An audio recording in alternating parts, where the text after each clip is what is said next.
Hi everybody. Thanks for coming. I'm Allie. It has been a crazy few days. So this entrance and how I'm feeling right now is really similar to how the markets are feeling. And if you have money invested, maybe how you're feeling about your investments. So I'm here to talk about retirement planning. We're going to hit on investments. We're going to hit on how to invest during times like this. I've got a couple really good things to say.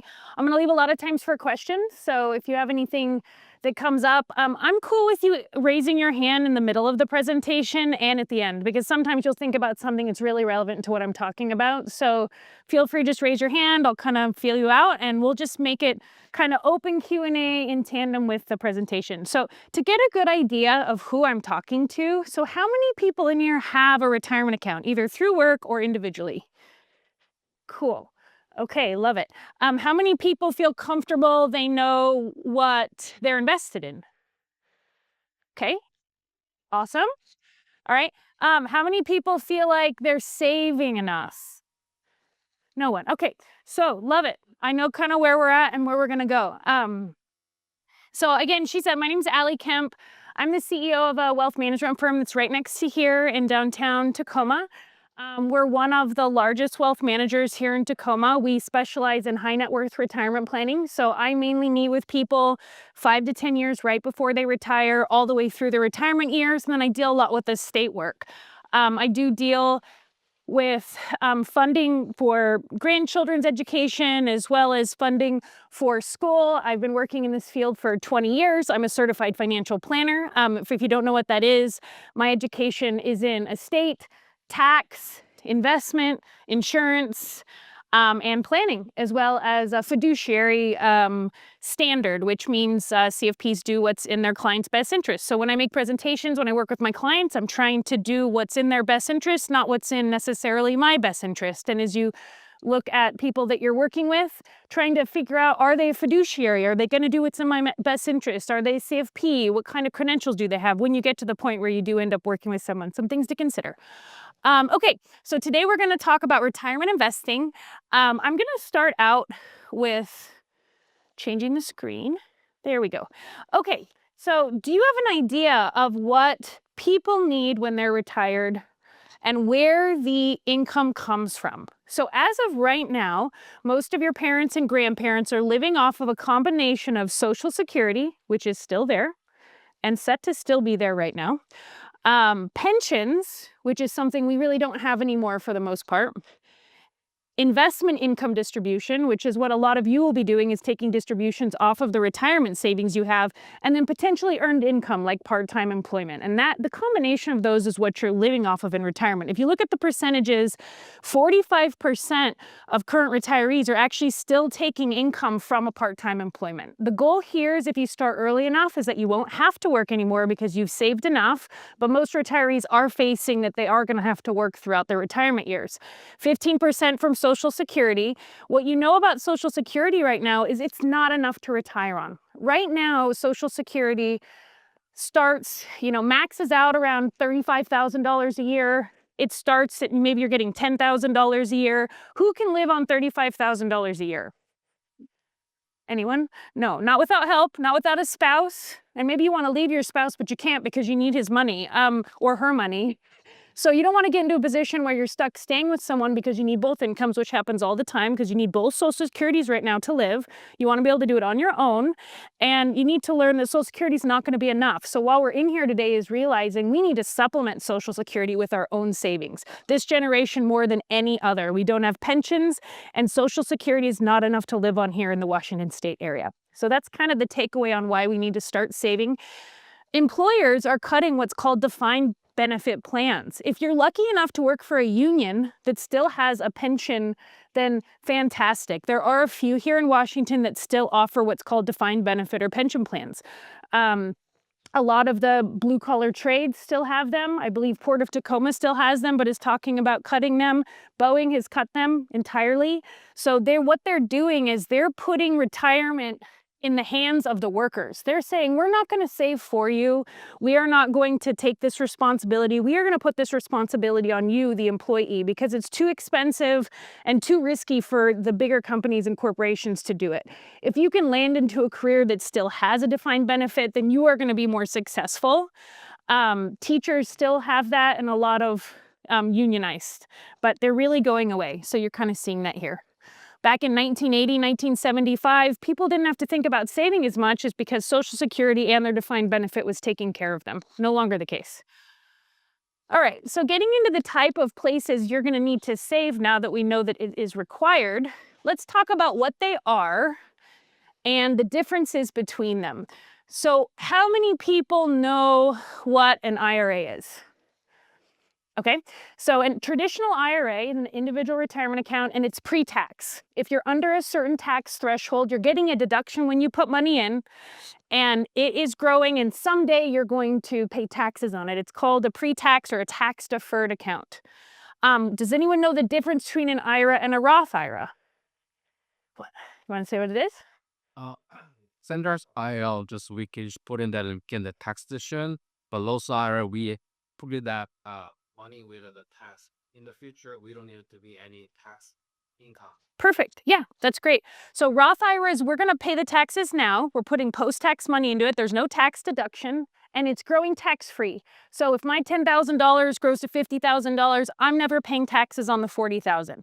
I'd say if you do not have an employer account and you're under the threshold to where you can still do a Roth IRAs are by far the best tax vehicles for growth, unless you need the deduction from the IRA. I usually always go Roth first. Roth is something that is amazing. If you put $7,000 in every single year, all the growth is tax-free. In the future, you never have to pay taxes on it. So it's a great first retirement vehicle to supplement with an employer plan. Employer plans are typically tax-deferred. Tax-deferred meaning you're getting a deduction off your payroll, you're not paying taxes on it, and someday in the future when you take from it, you'll be taxed. Some employers are now offering Roth. So let's say you have extra money. Not a lot of people do, but let's say you do and you really want to maximize your future self. You might say, I'm in a low tax bracket now. I'm going to pay the money and go into Roth now so it grows tax-free. So know when you see that in your packet when you're signing up for employers, if they have a Roth piece, you might consider it because you could pay the taxes now and maybe you're only paying 10 or 11% in your effective tax rate. And then maybe someday you're going to be in the 30% tax bracket or something much higher. Now you've paid the tax now and it's growing tax-free. So just know that sometimes is an option for a 401k as well. The default is going to be tax-deferred. Simple IRAs, also tax-deferred, different type of account. Sometimes small employers will use a simple IRA. The concept is the same between 401k and simple IRA. They're pre-tax, tax-deferred normally. The 401k has a higher contribution amount. That's the big difference between the simple and the IRA. The 401k you can put the most into. Right now, if we look over here, we have limits to how much they allow you to contribute to these accounts.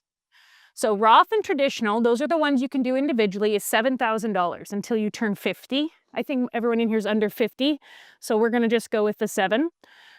401k is $23,500 for this year.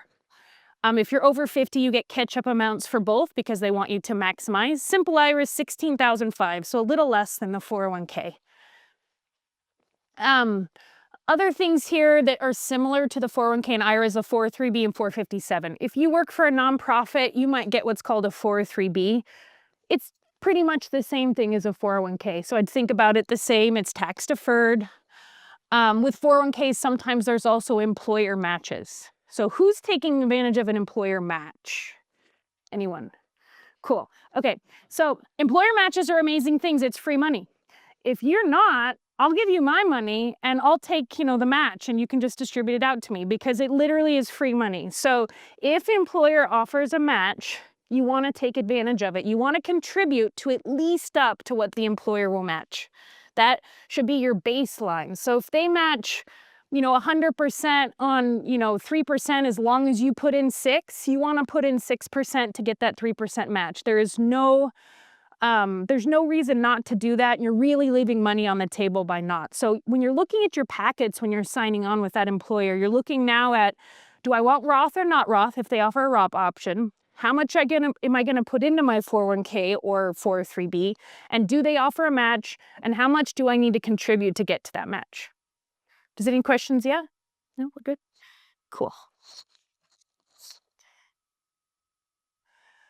Okay, I think we covered this already in the very beginning, but here's the savings rates from 1947 to now.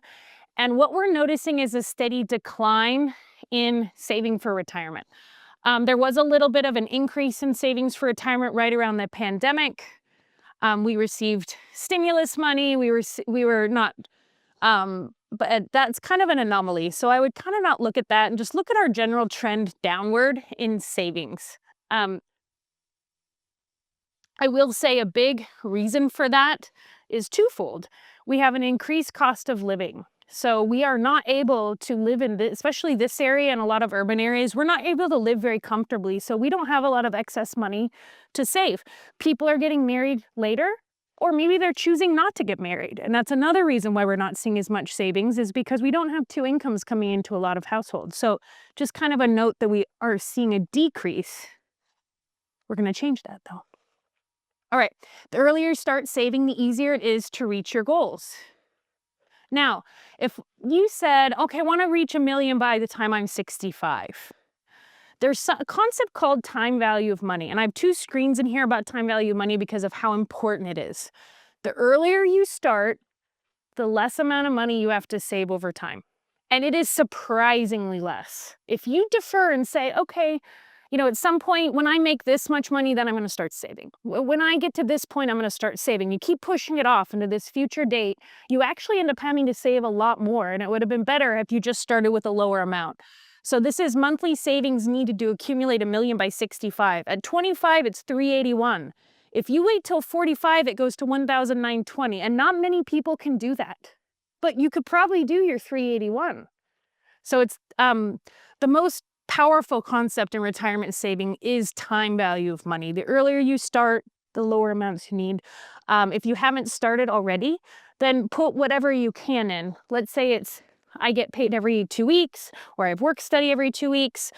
I can only put in $20, And maybe you're thinking, oh, that's not enough. It's not worth even opening the account. It is. Put in $20 every 2 weeks, put in $40 a month. Next time you get a raise, up the 20 to 40, up the 40 to 100. You're getting into the habit. And there's no amount that's too small because, again, this concept of the time value money, the lower you start now, the less over time.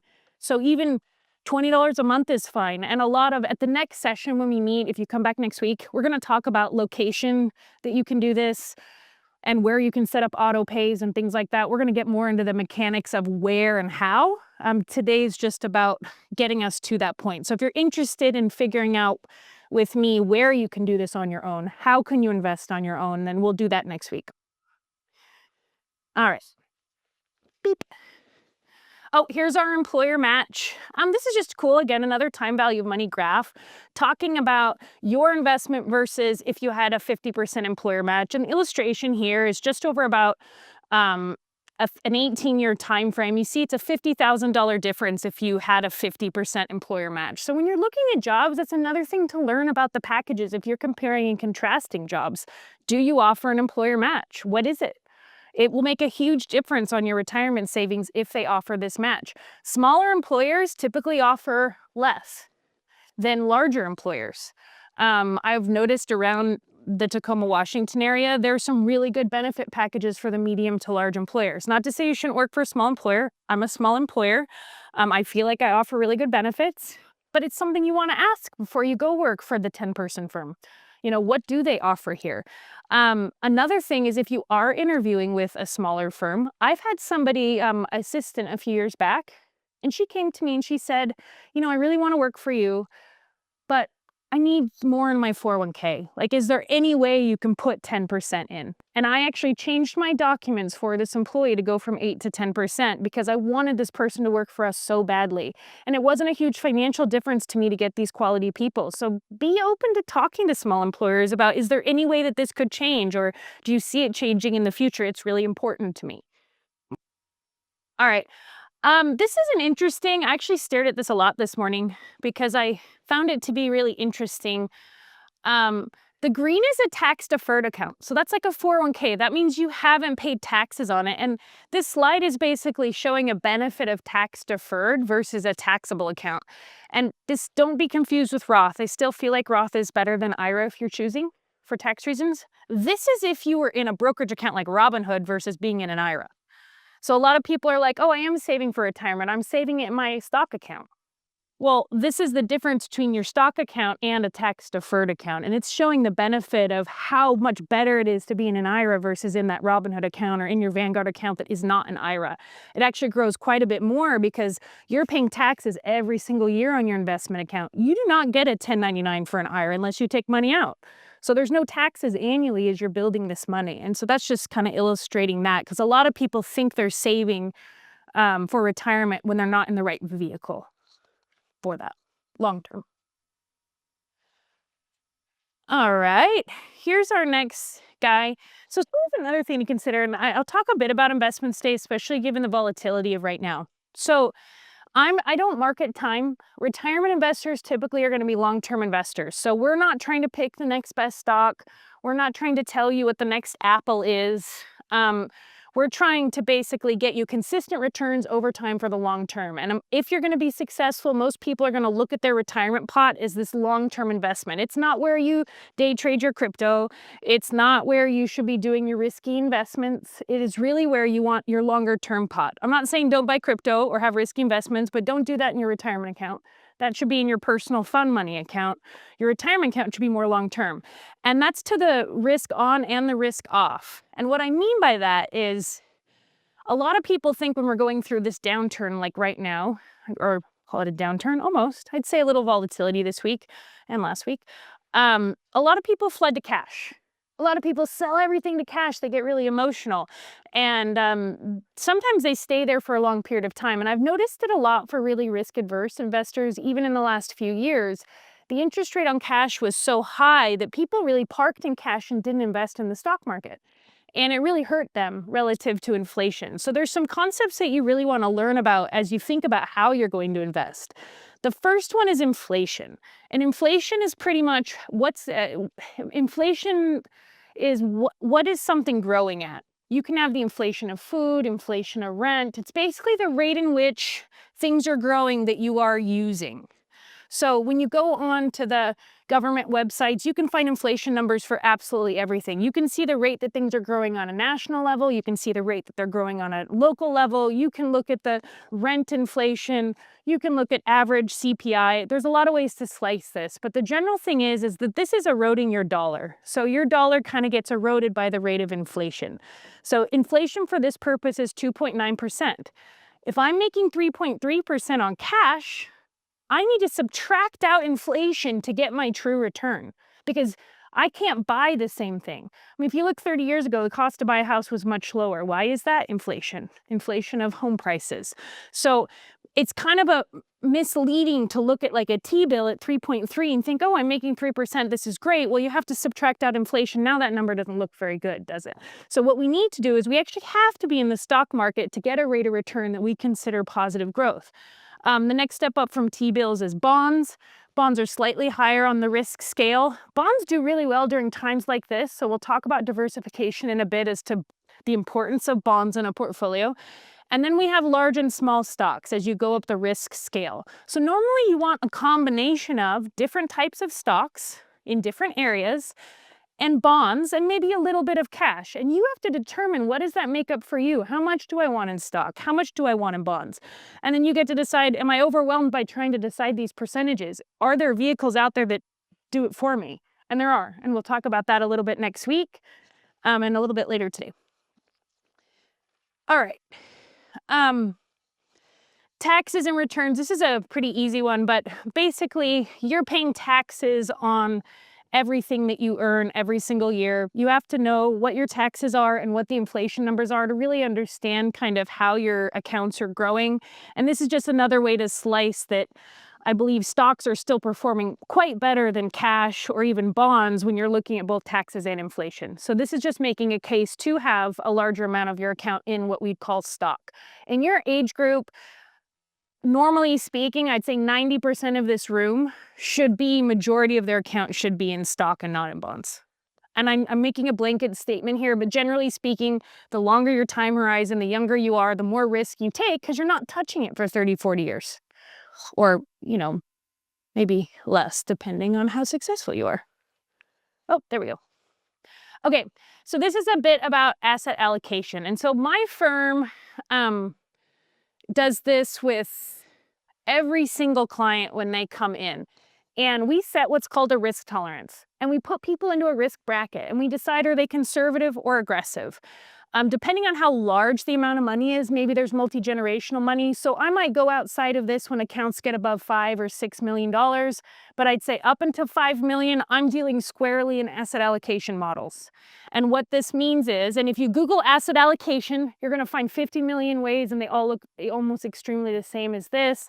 Most textbooks look exactly like this. This is the most common way to invest and be what's called diversified. So first off, we're going to define our risk tolerance. And risk tolerance is an element of your age, your timeline, when do you need the money, and your feelings about risk. So only you know how you feel about the stock market. Does it make you scared? Do you want to pull your money out like this week? Are you okay? You understand long-term investing. You don't look at it. Only you can decide how you feel. Timeline's pretty easy to measure. You know, for most people, you're not touching it for 30 years, 40 years. We have a very long time horizon, which would be correlated with a higher risk tolerance. This growth area over here and above is where I have most people that are under 35. So that means we've got stock anywhere between 90 and 100%. 10% maybe in bonds or real estate or some other things. And if you look at the main thing I want to take away here is not all our eggs are in one basket. Most asset allocation models are going to have a bias to large cap in the United States. So you're going to see in most asset allocation models that your large cap is the biggest and your US piece is the biggest. That's pretty standard across the board. Then you're going to have some mid and small cap representation. And an easy way to understand the difference between small and large cap is size of company. Large cap companies, Microsoft, Apple, all the ones you know, they're going to be sitting in that large cap space. So when you buy something that says large cap in the title, you can dig into it, but you're going to own Microsoft, Apple, Google, Tesla. I mean, you might not want to own Tesla right now, but all the larger ones. Mid-cap companies, some notable ones that we're sitting in that space. I think Costco hovers, but Costco, I believe, is a mid-cap company. And then small cap are usually going to be your smaller and sometimes newer, but not always, smaller companies. Then we've got our non-US equity piece. So in this asset allocation model, and these numbers aren't exact science. They're just kind of directional. Each asset allocation model might be slightly different. Your non-US is going to be a piece. You want non-US. It's underperformed the US since 2008, our last recession, but this year, pre this volatility, it was up 10% year to date. It was doing much better than the US. So you actually want to keep some non-US allocation. And then a part of that non-US, you're going to have what's called emerging markets. And the way I kind of look at it on the risk scale is my small cap for the US and my emerging markets are really similar. They're going to be like the highest risk, but sometimes the highest growing. You want a little bit of representation to those as well. And then you go down into your fixed income is where I call bonds. If you look over in the growth model, there's nothing there under bonds. Most people that are in that highest growth model are not going to have any bonds. As you get older and closer to your timeline, then you're going to start having more bond allocation, and bonds are inversely correlated with a downturn. So what is the only thing that's up the last 2 weeks, or one of? Bonds. The US stock market's down, the media is just causing this huge frenzy around people's emotions, and everyone's scared, but not the people that are sitting in bonds. They're up 3 or 4% year to date. They're happy. They're happy they're more conservative, and usually it's going to be your more either in retirement or people that are actively taking their money. They're going to take on less risk and less return, but they're going to make this trade-off to where they're going to be in something that, you know, does really well in downturns like this. So if you are a more conservative investor, or maybe you just want a little representation there, then you might be over in this moderate growth area and you might have 20% of your account in bonds. So just something to think about when you're deciding how to invest. When you see the target funds, and I'd say the most accessible way for you to do this without you doing it for free is to use a target date fund. Target date funds do this inside. This is exactly how they're managing that. So if you buy Vanguard 2060 target date, because you're thinking, okay, 2060 is about when I'm going to retire, then it is going to be over here on the growth scale. If you were to dig into it and look at it, you're going to see it's going to look very similar to that. And it's rebalancing for you. The closer you get to that date, the more it's going to go into this conservative time frame. If you were to buy 2025 target date fund, you're going to find that it's probably almost 100% in bonds. So just know the farther that date is in the future, the more aggressive it is. And the date doesn't necessarily have to match up when you're going to retire either. Sometimes you might say, well, I'm going to retire in 2060, but I'm a little conservative. So you might choose 2045 or 2050 for yourself, even though you know you're going to retire out at 2060. You might want a little bit more conservative of funds. So target date funds, when you sign up at Vanguard or Fidelity or some of the robo people online, they're going to automatically put you in that, or they're going to recommend what's appropriate there for you. And again, next week, we're going to delve more into what that looks like. Advisor managed portfolios. So something to consider is another way to do this if you're not doing it yourself is going to be to find an advisor, whether that's a robo advisor, really cheap online, usually pay a monthly fee, and they do this for you. Maybe you can talk to them, maybe you can't. Sometimes they just do investments. Sometimes they'll chat with you about your planning. I would be careful about people that you meet with. I'm going to be honest. I think the online people are better sometimes for the robo option and the smaller option than using an in-person person. Because sometimes when you get into smaller account values, for example, like let's say you have nothing and you're going to go meet with somebody down the street, not naming any names or companies, but a lot of times you're going to get an advisor with a lower amount of experience that might be getting paid on commission. Not always, but sometimes. And so you have to be really careful that who you're working with has got your best interest at heart and not theirs, and they're not necessarily trying to buy and sell things. If you're seeing a lot of trading in your account really actively and you have $5,000 in an account, sometimes that will trigger a red flag if there's a lot of trading, because sometimes advisors get paid based on the amount they trade, not necessarily in this long-term allocation. So I'm not saying that could happen, but it's something just to be mindful of when you're starting these relationships with people. Figure out how people bill, figure out how they get paid, figure out how they invest. Try to do a little bit of Q&A around some of this stuff to decide if it's the right fit for you. I try with your retirement money to steer away from an advisor who's like, I'm going to beat this advisor down the street. My stuff is the stuff. I know which stock to buy. That's a red flag to me for your retirement investing. You want to do that with your fund money and be with an advisor who says that they can, outbeat everyone else. That's great. But typically it's a red flag for your long-term investing. You want someone more moderate in their vibe. You want someone that's talking about asset allocation and long-term investing. And I say this because sometimes I've seen if people get caught up with a not long-term focused advisor initially, it could put you off of investing if you lose a lot of money in a few years. And sometimes it means then you get scared to ever want to invest again. And we don't want that to happen to you. So we want you to feel confident in your plan. Again, we can talk about that later offline if you have questions around location. And next week, I'm going to delve into some really cool online and local places you can go as well. Self-managed and annual rebalance is the last one to look at. So if you see this and you're like, I think I could do this on my own. And I think that some people really can if they get this. Then maybe you're going to say, I'm going to choose a fund for each one of these spaces. And I see that it's 50%. And I'm going to choose an asset allocation percentage. And I'm going to choose my 8 funds. And I'm going to rebalance it every year. If you have tact, if you have emotional control, and if you understand this concept, you can for sure do this by yourself. You don't need someone to do it. And I say tact because if the market goes down, a lot of times if you're doing it yourself, you have this urge to try to sell everything. That's not the tact we're talking about. We're talking about someone who sees the market down the last few days and does not touch it.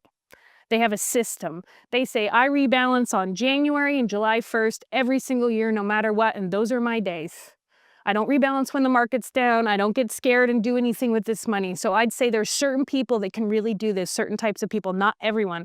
I err on the side of needing a system and someone to work through this with you, but there is the rare people that can, and I've seen it done successfully. Okay. Ooh, this is my favorite. I've been using this for the last 20 years, and this company's been producing it for longer. And what this is this is kind of the periodic table of investment returns. And why this is really cool is this concept about not having all your eggs in one basket. Every one of these colors represents a different part of that asset allocation we just talked about. So large cap, there's your Apple and your bigger US companies. That's that blue up on the top. We know it's done really well since 2008. So you're going to see it hovering towards the top. What's on the top are going to be our best performers in any given year. What's on the bottom is our worst. And the biggest takeaway from this is real estate's a really good example. So here's 2007. Real estate's down 7.39. So you might say, I don't want any real estate. It's doing poorly, whatever. If you look 2 years later, up 37%. So what this is showing is in some year, the worst performing things could be the best performing the year after. Now, I can't predict what that's going to look like next year. I can't make next year's periodic table. So that's why I diversify into all of these areas. Because if I have my hands in all of them, then sometimes some of the things in my account won't be doing well, but sometimes they're doing really well. And this is the power of diversification. That's kind of what shows this. Really cool. So you've got emerging markets up here. Emerging markets have done, I would say, borderline horrible post 2008. You've got them like here, here, here, here. But if you look up here, look in 2005 to 2009, best performers, 34, 32, 39, 78. That means I shouldn't remove them from my long-term portfolio because, again, we're talking about long-term money here. We're not talking about a 5-year timeline. We're talking about a timeline that spans this whole table. So we want to have some eggs in that basket as well. Maybe not a lot because obviously it's very volatile, but we want a little. So go back to that asset allocation percentage, Google asset allocation, and kind of see what your pie should be. I love that. All right. This last thing here. So this is the story of two savers, and it's really cool. So saver A, which is most of us, let's say I party for 10 years. I get out of high school and I party from 18 to 28. I have a really good time because I'm like, when I'm in my 30s, I'm going to start saving. But for now, I'm spending my money. And when I'm 26, actually, this person drank underage. They drank from 16 to 26. But once at 26, they said, I'm ready to get my things in order. I'm going to save $150 a month for 38 years. That's how much they saved, 68. Saver B was $150 a month for 10 years, starting at 16. Who has more money? It's the same amount of time. It actually is the person who started at age 18 or 16. They end up having more by $120,000. And what's crazy, it's the same amount of money. So that's another way to look at time value money. And that is only $150 a month. And our earlier example was even more. So that is the most important concept for me to learn for retirement, is to not procrastinate, to start early. I don't think, I say this every time I have a chat about retirement. I've said this a million times. I'm going to say it again because I'm going to assume not everyone was in anything else I've ever done. But I have this concept even with my peers that I've worked with. And it is like someday never. And humans do this. Someday I'm going to do this. Someday I'm going to do that. Once I get married, I'm going to start saving. Once I get a job that pays $55,000 a year, I'll start. All right. It never happens. Someday never is this concept, because there's always going to be a reason for you to keep deferring this concept. You're going to need you have a flat tire, you need a new roof, your kid has to go to soccer camp. There's always something that's going to come up. And so knowing that life is always going to throw you something financial that you need to do, you know you need to start now, which is why I say start small. If you're a someday never person, and you know if you are, that's okay. You can stop being a someday never person, but you can start by doing $10 every 2 weeks, because maybe someday you'll be able to do more. But at least for right now, you can start smaller. So don't be a someday never person. Start at least a little bit now. Try to find your right allocation and location you want to do this. Get into the right investment vehicle that's right for you based on taxes and where you're at. And the earlier you start, the better it will be. And yeah, that's what I have for the beginning part of the presentation. Is there any questions for me on anything retirement or market related? We can talk about the stock market too. Yes. If you have a job that offers you a pension in the beginning, can they take that away from you as securing versus employment? Okay, so let's pension. So we're talking not 401k, we're talking traditional pension. Okay, let's talk traditional pension. So a lot of times in order to get a traditional pension at the places that still offer them, you have to work there for a specific amount of time. It's usually guided really strongly in a booklet that they have to run their business by and their pension by. So they might say, okay, after 3 years, you're 100% vested, or maybe there's a vesting schedule. Once you get vested, you have that pension based on the terms that they've set. So at this age, you get this. Every pension is different, so I can't speak super specifically about what the terms are. The only way they can take away what they have said you're going to get after you're vested is if the pension goes into bankruptcy. This has happened. A big notable example of this is the newspaper organization. Some of the bigger ones had pensions. Obviously, we saw a downfall of newspaper, not entirely, but in a big way, obviously loss of staff and funds over time as we've gone more digital. Some of them had to get taken over by the National Pension Corporation. There is a guaranteed amount that it can be insured for, but it can be, but only if so that's a great question to figure out the company that you're working for, how financially viable is their pension plan? And usually all that information is publicly available, or maybe if you ask, you can get it. You can know how funded their pension is, and some pensions are more funded than others. Some are more stable than others. Yep.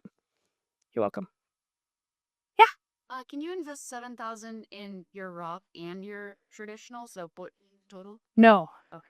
So you get, great question. So you get just one, IRA or Roth with your 7. You can do your 401k plus one of those. Could I do 3,500 in each if I want? Yeah, I don't see why you couldn't. Yeah. And related, what's the $1,000 catch-up contribution? 50 and over, there's a catch-up contribution.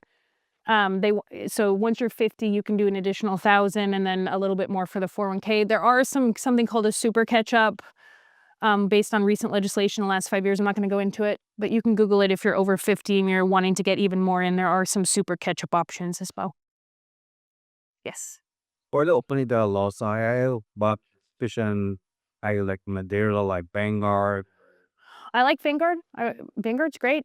Vanguard's cool. And I don't support one company over another, but I think Vanguard is big for a reason. They specialize in low-cost funds and doing things cheaply. They're an index firm. So I'd say almost every single MBA I've ever seen come out of a finance or econ program likes index funds, and they love Vanguard. So there's a reason for that. I work with a lot of Russell retirees who invest with us. We have a bridge program where they get to invest their funds and we do their planning. Anyway, the reason I say this is it gives me an insight into how they invest.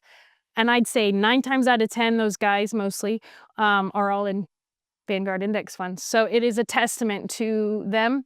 They do really good at setting up free accounts. You can go online. There's a button that says open your account here. I don't think that you have to pay. They have great target funds. There's only a couple index funds that are cheaper. Spider, and then I think there's a couple others that are smaller. So I think they're great. Yeah, I really like them if that's what you're looking for. Yeah. Yes. Is there a big difference between the index funds and ETFs? They're kind of, so index fund and ETFs can be used interchangeably in wording. So I'd say 20 years ago, an index fund had different connotations. Right now, an ETF and index fund are really similar. So let me just explain the difference between an ETF and a mutual fund, just so we know. So mutual funds typically they're usually 5 tickers. So when you're Googling things, typically speaking, the 5 tickers are going to be mutual funds. ETFs are normally 2 or 3, sometimes 4. That's kind of a notable way to kind of see them out. But an ETF or an index fund are normally going to be managed based on a slice of a market or a rule. There is not a person in there saying, I'm managing a US large cap. I think this company should be this percentage. This company should be this percentage. That's a mutual fund. You're hiring a group of people who are saying that they know what they should put in their funds at this percentage based on their prospectus. ETF might say, I'm the S&P 500. That's what it is, a slice the S&P 500. There's not going to be any over or under weighting there. They're going to try to represent that as an index, a slice of that market. There are a few ETFs that are rule-based. That's why I talk about them. They might set a rule and then just rebalance back to that rule. So they might say, I want the 20 lowest performing stocks with the highest dividends, and I'm going to rebalance that every 6 months. That's a rule-based ETF. That would fall under ETF category. Again, it's a rule-based. It's going to rebalance based on what they've stated the rule is, and there's no real people in there deciding what they are. Mutual funds is how most people invested for the majority of the 90s into the 2000s. ETFs got really popular right around the early, I'd say gained popularity really around the early 2010s, but I'd say at the end 2008 and a little bit before they were really on the scene. But a lot of people do a little bit of both. Target funds are typically mutual funds. Vanguard's fees are really low. And next week when we meet, I'm going to go through Morningstar reporting and show you how to look at a fund and how to look at the pricing and see if it's an ETF. So if you want more investment specific things, then come back next week. Yep. Yes. Returning to maybe complete a higher degree, would you ever suggest taking out of retirement? So if you're like wanting to go to grad school Yeah, or maybe even a doctorate, like just to take money from your retirement account, so you're asking the wrong person because I don't ever think there's a reason to ever take money from your retirement account. I think that even if it's being used for education, you miss out on this. I think that you should be using debt before you take out from your retirement account. That's a personal opinion. It might not be shared by all advisors. That's my personal take. I'm a very conservative investor. I just feel like once you take from it, 9 times out of 10, it never gets returned. And what I've noticed about doctors specifically, because you mentioned it, doctors have extremely high salaries. They're also sometimes can be some of the worst savers. And it's really hard to make up a $350,000 salary if you don't save. You not only have to max out a 401k as a doctor, you have to do so much extra supplemental savings in order to get back to the standard of living that you're used to, that if you're not buying rentals and saving on top of your 401k, you're going to be a doctor who's going to go from $300,000 to $50,000 a year. And I see it all the time because doctors think, oh, I'm going to have this salary forever. Well, you're a surgeon, you break your hand, or you're starting to get arthritis because you're 65, you can't work anymore, and you haven't saved. And if you become a doctor in here, or if you become anything that makes over $100,000 a year, you need to do much more than this in order to make up what you're used to living on. This right here, just maxing out the 401k, that is for people that are used to and comfortable living with less than $100,000 a year. If you are going to be more than that, you have to supplement this as well, generally speaking. Yeah. Yes. What's your opinion or advice on investing in commodities? I'm not a commodity investor. Gold, I'll speak on gold a bit. Gold is typically for people that feel like they're bearish on the market. Gold usually does well when the market is not doing well. And I notice people that can be outlier thinkers about the market like gold as a commodity. I'm not going to speculate as to whether or not that's a good idea. I don't currently do that, but I'm not going to say an opinion. But I will say if you're going to buy gold, buy something that holds physical gold and don't buy digital gold. And there are digital products that own physical gold, but you want what you're buying to hold actual physical bars of gold, not be like a in theory gold or. Well, there are, if you dig into certain mutual funds that have gold in the title, they don't actually all own the physical gold. Sometimes they'll own gold contracts, they're going to own futures, they're going to own various things. And it doesn't say it in the title. You have to dig into the product itself to know. But if you're somebody who just wants gold, you want to find something that holds physical bars or physical. You'd be surprised how much say gold and they're not. So again, if you go to Morningstar and look at the underlying holdings, you can really see what's inside what you're looking about buying. Yep. If I plan to open an account for return account and I want to manage it by myself, where So we talked about it a little. I like Vanguard is a really good one. There's a bunch of other ones though. Next week, I'm going to have a full list. If you can't come next week, get my email address and I'll just email you the slides from next week so you can have it if you can't come. But there's some robo offerings online like Betterment and some other places that I really like that aren't Vanguard that have planning components. If you Google right now, I think if you Google robo advisor with planning, you could probably come up with quite a few options that have a planning component plus an investment component and see if you like their fee. A lot of times they'll charge monthly. But I am actually liking some of the not Vanguard options for people that want the planning, because then you can, sometimes some of them will do a financial plan for you. They're going to have more offerings, but you might pay $20 a month or $50 a month for something like that. Maybe it's 5 for some of the lower ones. Vanguard's going to be, I'm doing my investing on my own. I'm choosing a target fund. I don't know why I'm looking at you. You asked the question. Not to say you do Vanguard. I wanted to make a side comment to that 401k question on loans. There is this provision where you can take a loan from a 401k if it offers that and put it back within 60 days, which I would have always said never ever do that. But recently, I have seen a benefit to that for clients who maybe they don't want to sell their primary house because has a low interest rate and they want to buy a new house, but then maybe they're going to sell within a few months. There are some reasons, I wouldn't necessarily say it's that particular reason, but there are some reasons where you could loan and put it back, where it could be better than taking out the debt with the interest rates the way they are right now. All right. Question? Yeah. So how often we should change the allocation in the investment program? Yeah. That's a great question. So there's 2 ways that I like to think about rebalancing. You can either set it based on a frequency. So I rebalance July 1st every single year. Okay. Or you can, what I do internally for me is we have a couple different, we look at it probably quarterly to rebalance, but the biggest thing for me is, has anything moved up or down below a certain threshold? So rebalance trigger for me might be, okay, my US large cap has grown up 10%. Once it hits 10, I rebalance because I'm 10% over what my weighting should be in this. And then I rebalance. So there's 2 ways you can do it, timing based and then also allocation percentage based. And you decide what your percentages are that you're allowing for thresholds. You usually don't want it to be like 5 because like especially right now with volatility can swing 5% a day. You don't want to be rebalancing 4 times a month. That's too much. You want the threshold to be high enough to where you're rebalancing a little bit more than that. And so follow these questions, we know everybody knows the stock market just dropped down significantly. Yeah. The US stock market. Yeah, was this kind of things happening, big fluctuation? Should we adjust the rebalance right away or should we? So this is a really weird week. So let's talk a bit about it. It would be a good thing to talk about because I'll tell you what we're doing and what I recommend clients to do.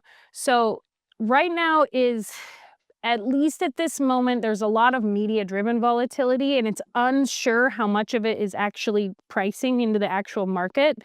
The second that we start seeing trade negotiations become public, it will be really interesting to see if we see a pop back in the market. So what I mean by that is we're not sure how long this is going to last. Is it short or long? Not sure, really based on, I think, seeing some public. But even a few mutterings of trade negotiations that came out in the media intraday today was a great example. We saw this in the market. The S&P was up at one point, it was down at one point, it was doing a lot of this.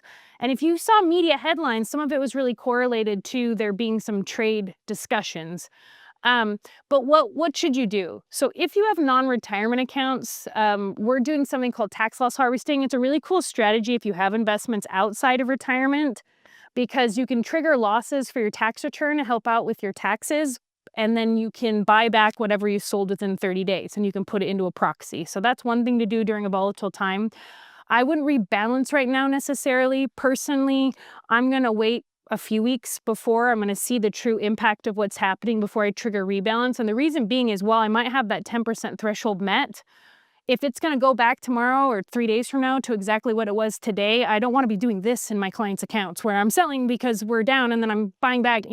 I want to wait to see how lasting this is. So I used to like to see some depth to a correction before we start rebalancing willy-nilly. Right now it's volatile, so I'd give it some more time. That's my long answer. Thank you very much. Mm-hmm. Ali, before you take more questions, also when you guys have classes at 1:30, so please feel free to leave if you need to. Otherwise, Ali can stay here for a little bit to answer. Yeah. For those of you who are leaving, thank you so much. It was cool. And our next meeting